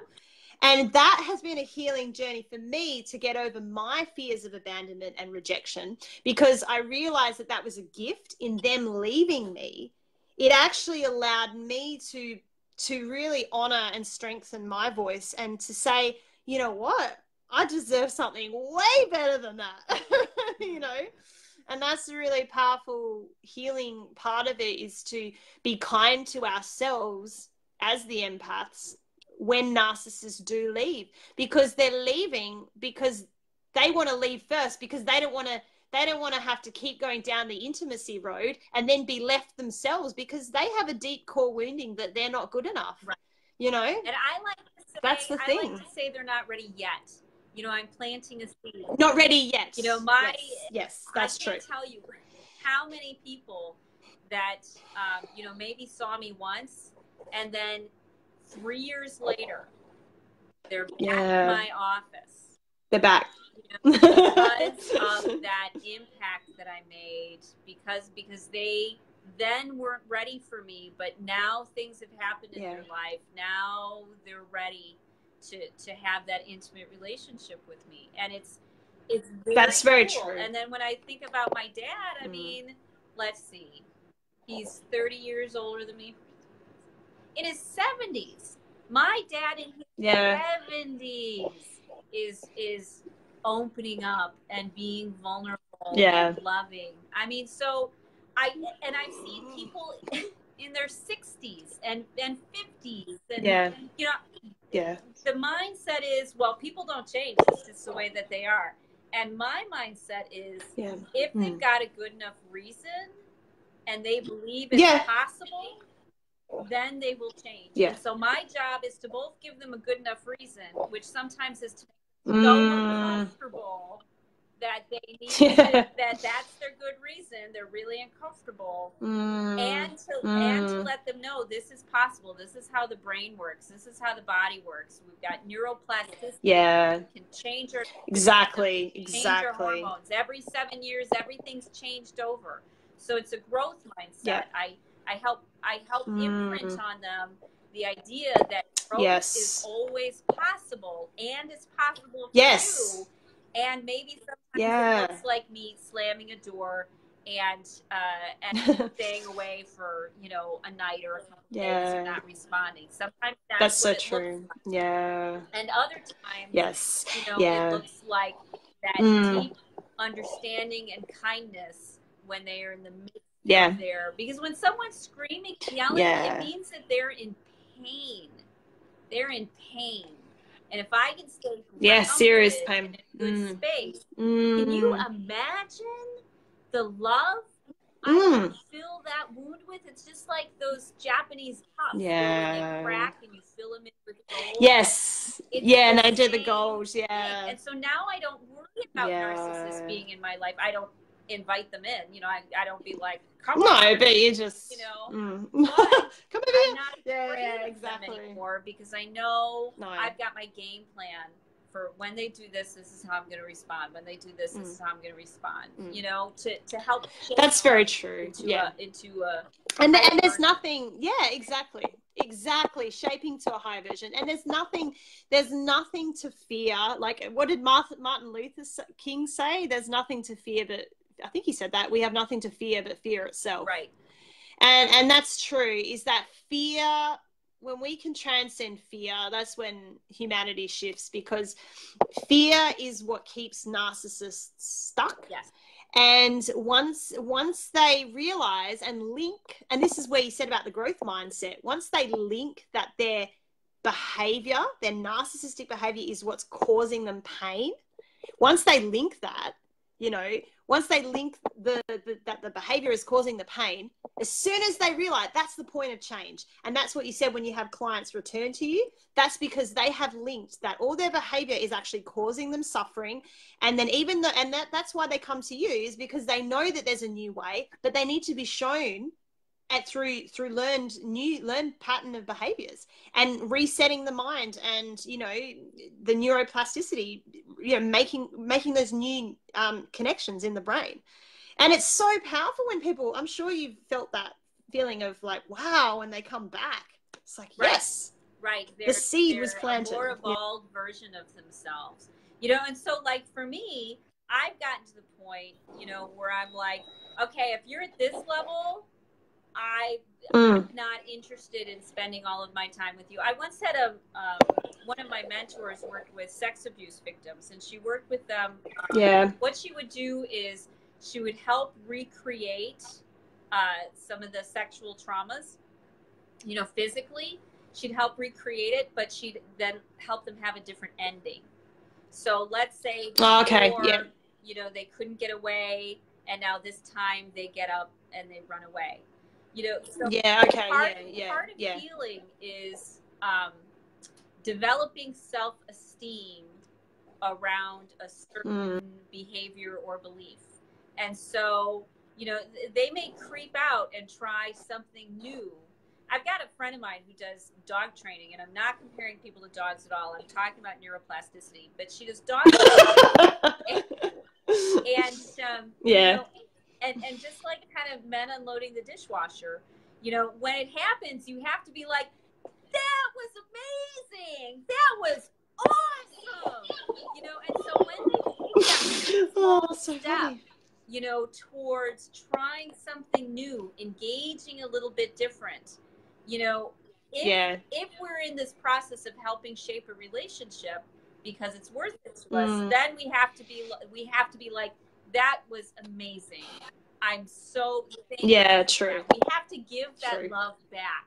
We have to honor and respect that this vulnerability, them trying something new, is a really big deal for them. Big thing. You know? Exactly. They are trusting to a degree that I probably never trust anybody, huge. you know, and they're trusting in me.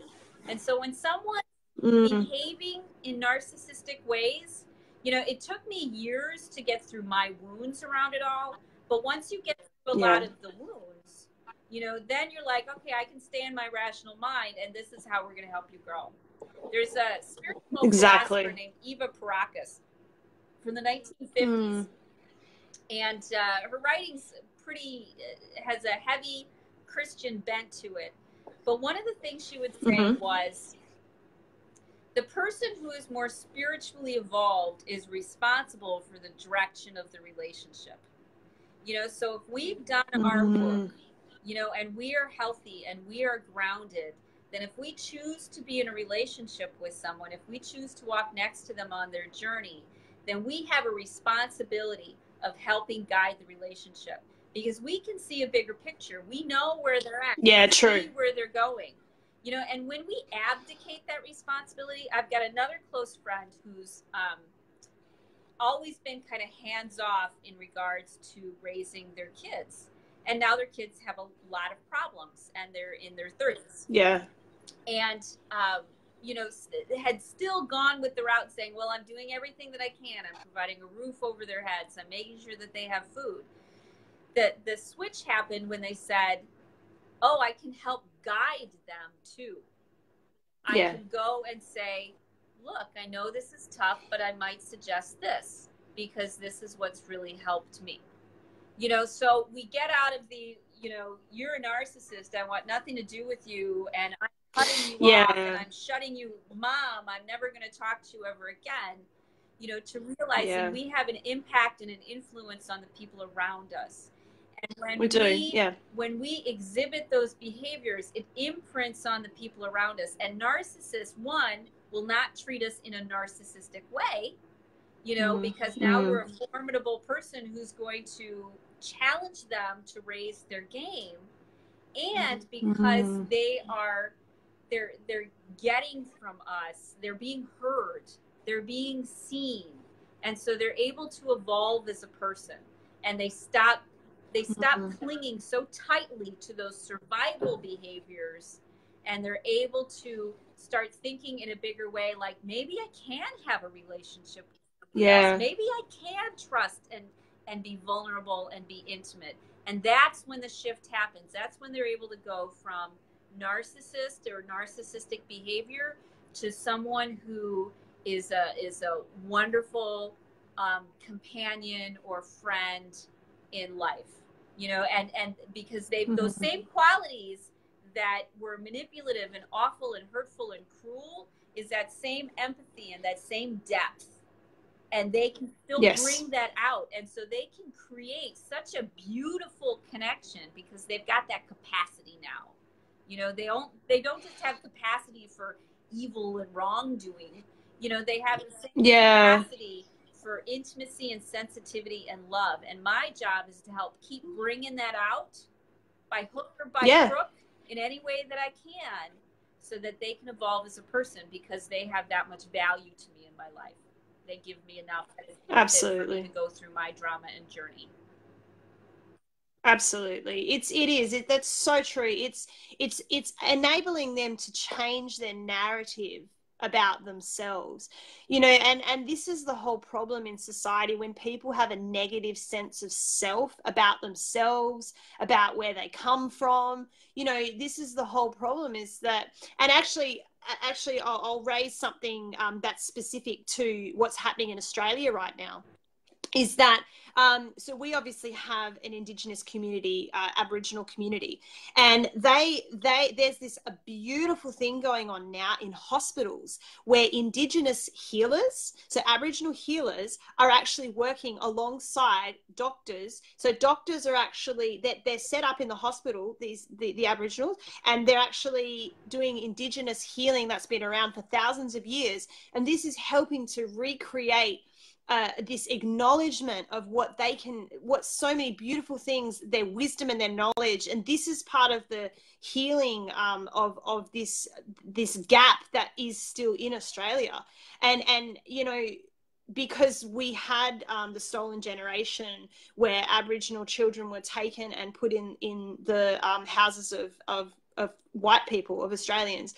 And so what's happening now, which is so beautiful, is actually through Indigenous culture and their healing methods, they're actually working alongside doctors. They're being respected and acknowledged for all of the wisdom that was not acknowledged for so many years. And this is part of the healing narrative. So I just use that example because it's just something unique to Australia, and it may not be something that Americans might know about, but or they may, I don't know. But this is the thing, is that when people can, as a community, can change as an individual, and their place in a community can change their self, a positive sense of identity, that is where healing occurs. And that's exactly what you were saying, is that bringing that out in people by giving them the opportunities to showcase their magnificence and their gifts. That's the whole point, I think, you know. Yes, to give them a platform to really gain that self-confidence and self-esteem in themselves.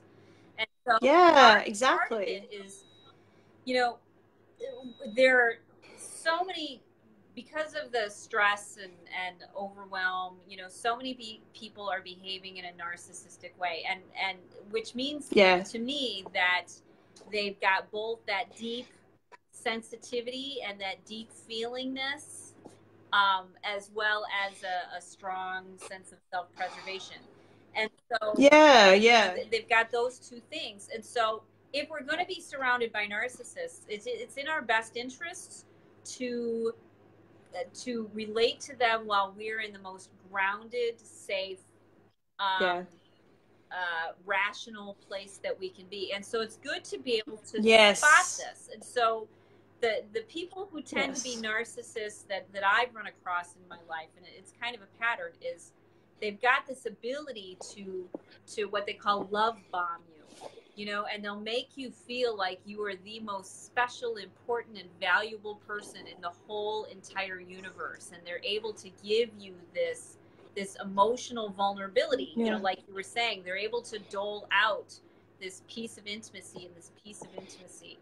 And when you recognize that, when you're like, yeah, wow, this is Prince Charming. Wow, this is really deep and emotional, and they really listen to what I have to say. yeah, To me, that's actually the first, you know, my little ears go up, and I go, okay, what's going on here? You know, yes, they have this ability to love deeply and are wonderful, which means that they're also going to have, unless they've done their work, and most people haven't, then they're also going to have this other dark side. And if I'm prepared for that, if I'm not blindsided by it or naive about it, we have to be realistic about what's actually going on around us. We can't walk in like a lot of personal stuff says and just mantra our way with, I am love and light. Everybody is love and light. Love and light is everywhere, you know, because then we're blindsided by something we didn't see, and then we're going to enter into that victimizer dance again, you know, because of course. But when we take the shades off of our eyes and we say narcissists exist, this is what they look like. On the front end, they will probably be extraordinarily loving, and then when they're stressed out, then they're going to be cruel and super. They'll flip. They'll change. It means that you're prepared. It means you're not taken off guard, and now that's taking you from the child mind that says, I'm just not going to look, you know, I'm just not going to listen to them. It says, no, I see you, and I'm going to love you, and this is how we're going to handle this, and if you're up for the challenge, then you'll stick with me. And if you're not up for the challenge, then you'll go away. But it's me clearly seeing and loving somebody through their pain, you know, however they express it. And that to me is the turning point. When I can stand in my space and see you, irregardless of your behavior, and hear you and embrace you, you know, now I'm touching those wounds, the deepest parts, you know, that this person tries to protect. And that's a game changer, when I can identify it quickly and then be like, okay, this is how this game is going to be played, you know, and then me decide. That's true. You know, are you worth it? No, not really. So I'm not going to play with you. You know, but yes, this person is worth it. I'll go to the mat for it. Yeah, and I think what you said is really important, is recognizing that sense of, if you look about the relationship mirror, is that if I'm spotting narcissistic behavior in someone else, then I also have to acknowledge that I am capable of being a narcissist myself. Because I know very, very deeply that when I was suffering from extreme depression and extreme anxiety, when I had, you know, a massive relationship breakdown when I hit 30, and you know, I think I moved from one side of Australia to another, back to my parents' house, and it was just, everything was just not going well for me. I know that I was deeply engaging in narcissistic behavior, because I was absolutely, all my childhood wounding stuff was coming out. I was blaming everybody. I was saying, you know, I can't believe I'm back here. And I was just sprouting the most abusive, horrible stuff to my family. And they were sitting there like, oh my gosh, like a tornado. And that's what it was. But I denied that I did that for so long. And I think that's what kept me trapped in that narcissistic behavior. And so I think it's important to know, and I've come to realize this, is that we all have abilities when we're wounded. When we're wounded and we're in pain, we may not intentionally want, and like my intention was not. Oh, it looks like Tara froze up for a second. So we'll give it a moment or two.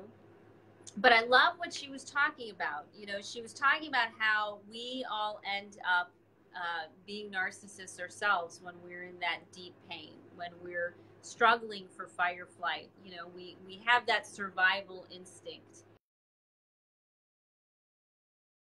We can be just as manipulative. We can be just as protective of ourselves and lash out just as much. Everybody has that ability. You know, one of the things I've learned lately is even more about depression.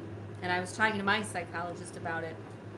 And I've been gathering more and more information about depression, and that it includes anger, it includes rage, it includes hardly being able to move, it includes a lot of dramatic emotions and a lot of physical felt sense.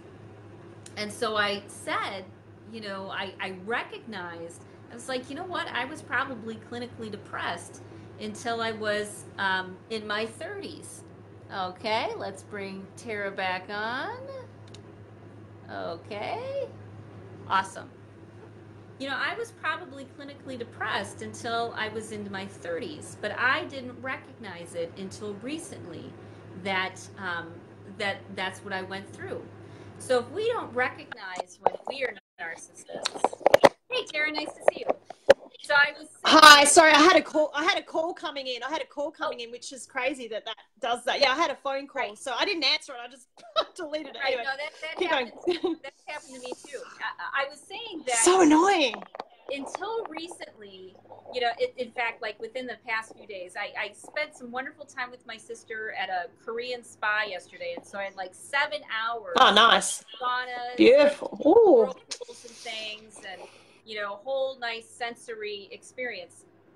And it gave me some great reflective time.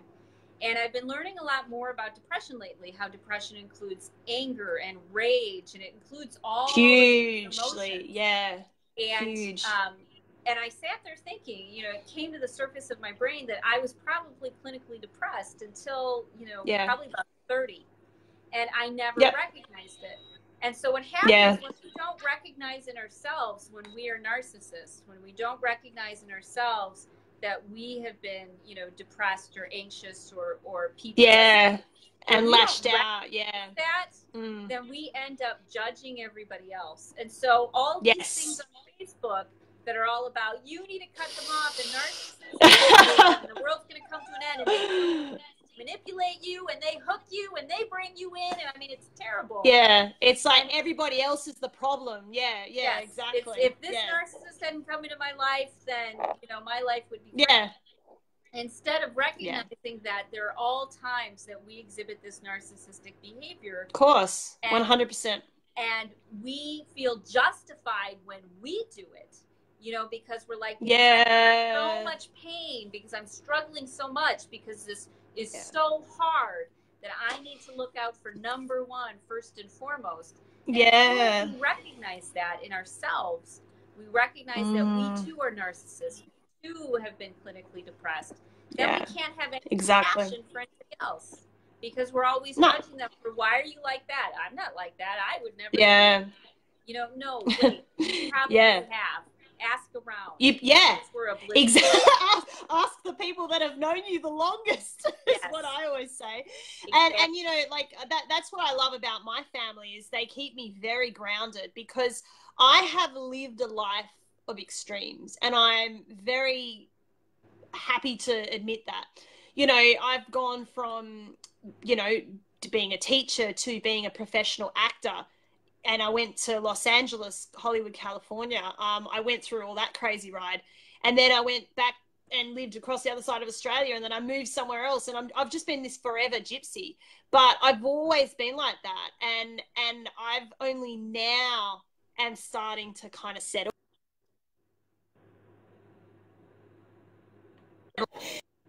Not settle as in we never travel again, but I've had to just deeply look at my own inner stuff and why I do what I, not that it was wrong. I mean, this is another thing, is that when we live a life of extremes mentally, emotionally, and we've gone for, like, I've known super highs and I've known the lowest of lows. And the thing is that it's about understanding where we are on the spectrum, and then saying to yourself, where do I want to sit? Do I want to sit? And now where I sit, I like to say, is the middle ground, is that, yes, some days I'm going to be incredibly full of energy. Not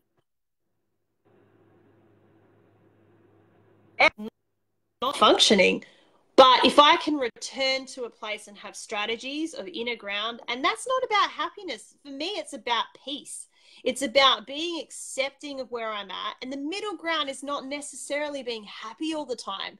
I don't think we need to chase happiness. Happiness is a temporary state of elation where we're really like bouncing off the walls. But who can sustain that? Nobody.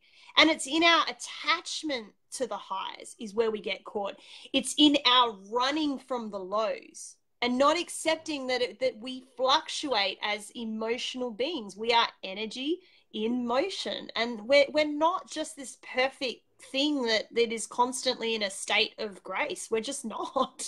We're really not, you know. Well, I'm still, so that's it. Still with how I was raised. I'm a little bit of an adrenaline junkie, and I love. Oh yeah, me too. And so I admit it. For me, the change that had to happen was it was like, do I want to get my adrenaline in these really dramatic ways, or do I want to get my adrenaline fix in another way and being challenged? Yeah. And I found that inner work, you know, and helping other people evolve and grow is such a high and such a low. Yeah. People exactly. on their journey that I don't have to then go. It's like when I accompany somebody, you get that little bit of a distance, and now it's like watching a movie, you know, but it's 3D. And so now I can have all those highs and lows, but it doesn't have to be my life. I'm not the one that's self-destructing. I'm not the one where, you know, going through that anymore because it doesn't have to be me. So I still get all those wonderful highs and lows. Yeah. I just find them in ways which are less self-destructive. Yes, that's the point. That's the point is you know, and I'll give you an example. I haven't, my passport's actually expired. So I've only actually traveled within Australia I haven't actually left Australia since 2011. But 2011 prior, I was going everywhere, like living in England, going to Los Angeles, you know, going everywhere. But like, it's interesting how we change because I'm now in 2 months I'm going to Sydney to do a course, and I am so anxious. Like even though I love getting on planes and I love adventures, I have this deep sense of like I've been so used to being grounded that I'm like I have to remind myself to be grounded in the process of as I'm moving through this chapter of doing this course that's going to severely take me out of my comfort zone, you know, and I have to remind myself, you know, I got through Hollywood, like I can get through it. But isn't it funny how when we change and we adapt and come get used to a different way of existence, like for me it's about, you know, being at home and being with my dog, and you know, so we can shift and change and evolve, and I think that's the beauty of the brain. But it can also be something that it just shows you how we can get used to being in our comfort zone as well, in ways of being. And so it's always walking that fine line of challenging ourselves but not overwhelming ourselves to the point of breaking down again. Right. So that's what it's I'm like having. Finding a sweet spot. You know, there's a sweet spot where you're just challenged enough and you're just grounded enough that life is really exciting. And life, you feel like you're learning new things and that you're having so much fun you can hardly stand it. And so it's not about getting rid of, you know, everything. Cutting it out. I'm done. I'm never going to do that again. Yeah. And it's not about, you know, going the opposite direction of, you know what, I think I'm going to go do coke at a street corner and see if somebody will pay me. It's not about. No, it's not. It's about, you know, really, it's almost like when you start taking salt out of your diet or sugar out of your diet. You become more sensitive to the subtleties around you. You do. You know, do. And you fine tune it. You fine tune it. Whereas, you know what? I like to be challenged this much, and this is the person that will challenge me a little bit past my comfort zone, but not so far that I'm going to crash and burn. And that goes back to the very beginning when I was saying you have to look at somebody and say, is this worth it to me? And so you want to find the healing partner. You know, you want to find the people in your life that challenge you. You know, Yeah, just enough so that you feel excited and alive. Yeah. But at the end of the day, are good guys. I mean, for my dad, I had to find out. I had to have enough life experience and enough things that randomly went wrong, you know, that he could come through for me. For me to be able to say, you know what, at the end of the day, my dad's a good guy. And so he may be a complete jackass, you know, the rest of the time. But at the end of the day, he's got a good heart and a good intention, and I'm going to hold on to that, and we're going to nurture and nourish that. And so you have to look at people and use your intuition and your spidey senses and be like, okay, is this person going to be a good healing partner for me? A good, you know, just enough of a challenge that I feel alive every day. But at the end of the day, they're not going to completely destroy my life. You know, exactly. It's that balance, you know. Well, because that's it. Because you don't want and you don't want people that are going to continually agree with you and then start worshiping you. Because I think, and I've noticed this with what I do, because I have an online presence, and you know, I'm always on doing videos and stuff, and you know, I get very uncomfortable when people start that worshiping stuff, because it's not about that at all for me anyway. I'm not looking for validation in the worshipping guru. Like, I, you know, as Tony Robbins says, I'm not your guru. Like, no one is a guru.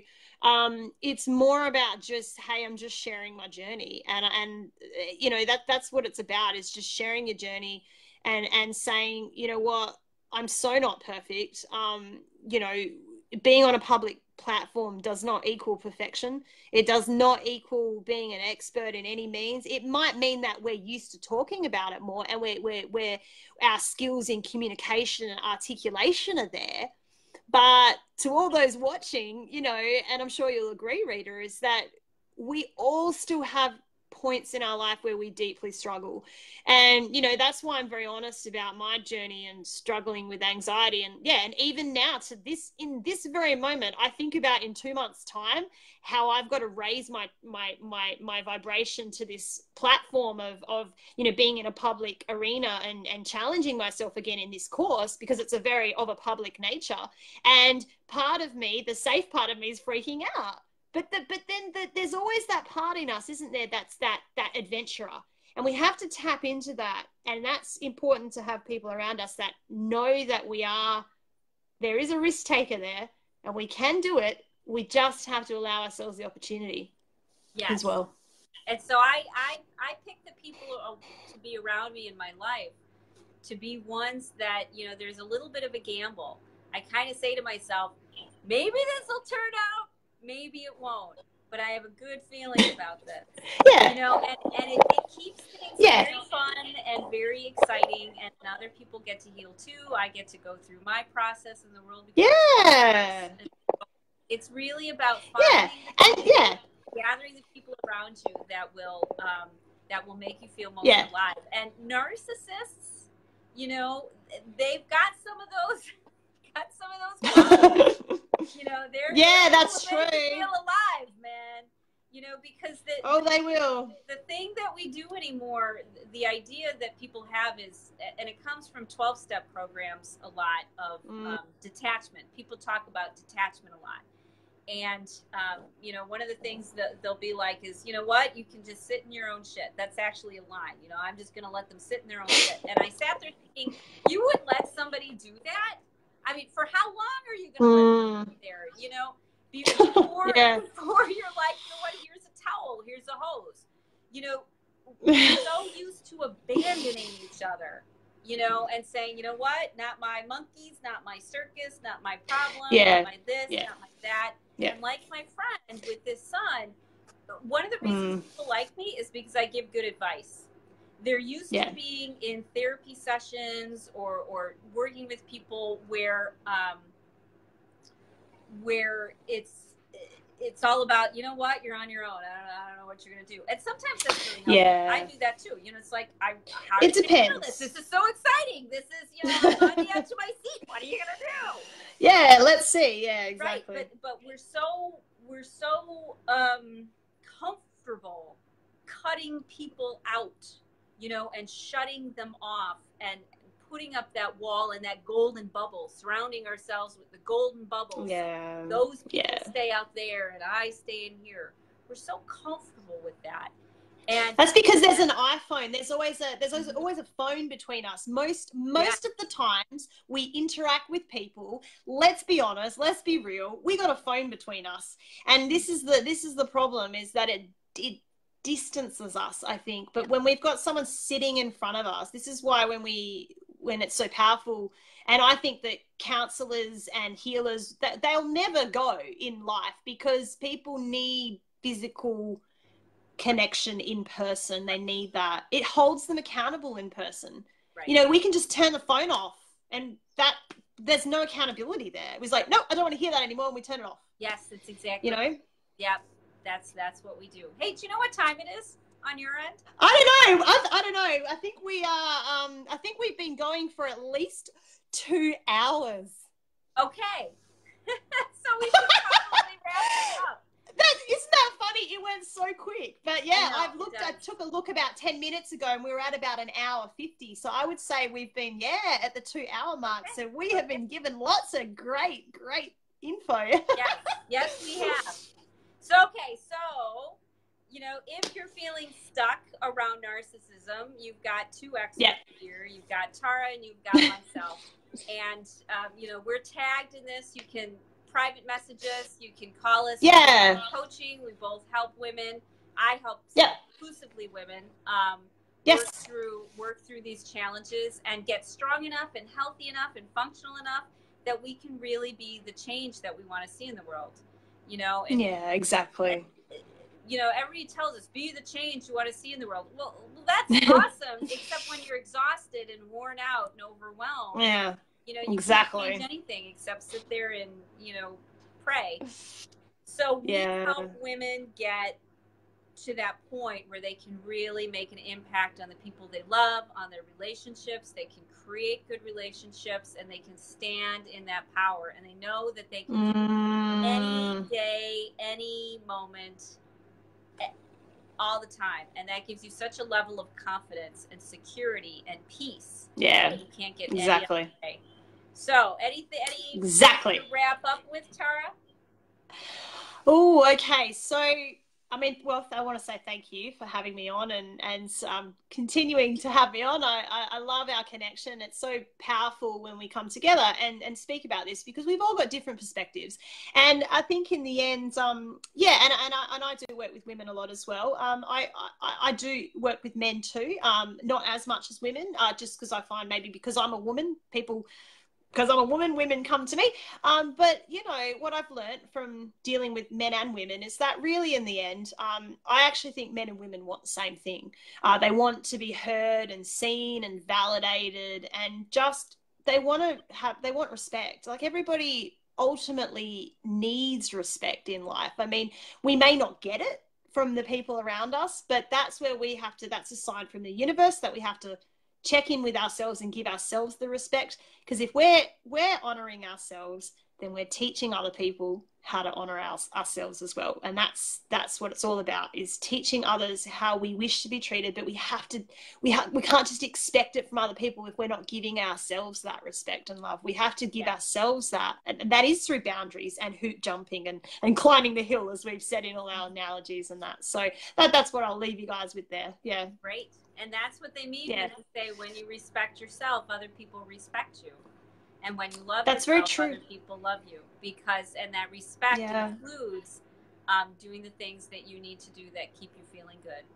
So cool. Very true. Well, I will see you when I see you. This is lovely. Yes. I hope you have a great rest of your day. I'll be going. I will. Oh, yes, that's right. Cool. Okay. Thank you so much. Yeah, Thanks, peace and blessings. See you later. Bye. See you later. Bye. Bye.